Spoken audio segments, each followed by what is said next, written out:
It's a fundamental component of this project that there is a relationship built between the research team and the Aboriginal community. So it's not just going in, getting consent to use the hair in the analyses and then saying thank you very much, we're done now, producing the paper and that's it. It's about building up a longer term relationship in which the actual community themselves are actually involved in understanding and interpreting that information.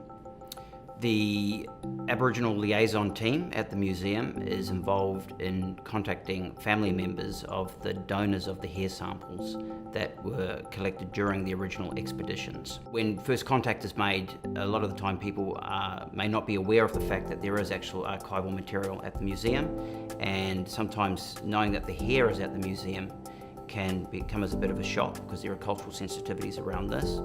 But later in the process, when people become aware of what the project can offer in terms of finding out about history, family history, the broader history of Australia, people are by that point are pretty much unanimously positive about the project. The Aboriginal people I speak to are usually sceptical at first because there's been so many people approaching them for different things over the years, but once they know what our project's about, they tend to come around, and once they know that there's Aboriginal people that they're dealing with on the end of the line, which is usually how we make first contact, they're very helpful. I've found them extremely helpful in what I've been doing so far. They told us they had the hair samples. I knew about that, so I said, well, you know, I've always been interested in being involved with people investigating because we always get left out of it. We always just become the subject. And so I thought, well, we've got to learn to change that and become part of the group that's looking at these DNA samples and what they're on about. So you really need to be involved. I think that's something that we've got to learn to do, to be at the beginning of things and not be on the outskirts all the time. Because that's what I found all the life. We never share the space, and everything I've done is to try and see what they're doing, what they're trying to achieve, and see what input we can make to that sort of discussion. And not only that, is to give information to our own people, you know, and it's far better for them to know what they're researching, and then it's not them and us, it's you're a party to the information, you can share it.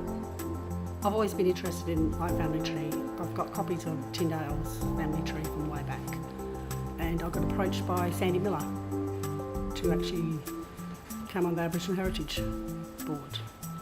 And I thought, yes, all my things will be answered, all my questions will get answered. I've been trying to find my grandmother for about 30 years, and through this, I actually found out where she went. She got taken away when she was 9, and I didn't know that. I showed a photo of my mum's grandmother, and my daughter looked at it and she said, oh, that's where I get my looks and everything from. Because we couldn't work out how come she was like this, like that. But the photo, it was just, never seen it. I went and showed my mum's mum, who's the last one left, she's about 86, and she cried because she's never seen a photo of her grandmother before. So I thought that was awesome. I'd recommend it, but I know people that don't want to be involved because they don't like this sort of being subject to investigation because of the history of the past, how they treated us and how they didn't share the information and how they did things like just for themselves and never wanted to get you involved. And I understand that, so I don't force people to do it. I just always look on the positive side. I think we should be involved in all sorts of investigation. That's my philosophy in life, and I've always done that. And I've always explained what I found out to the groups after, and they get quietly surprised. And I say, oh, that's good you told us that, because they had an opposing view when they started. And when you show them the other side, they go, oh, we didn't think of that. So that's useful. I just like the positive attitude that they've got in the project, that they want to do it in a positive way and find out the beginnings of people, where they come from. I don't always agree with what their findings are, but that's irrelevant. It's what they're trying to prove to you, and you would accept what they're trying to do, and I do. I see what their approach is, and I feel that it's pleasant to be involved.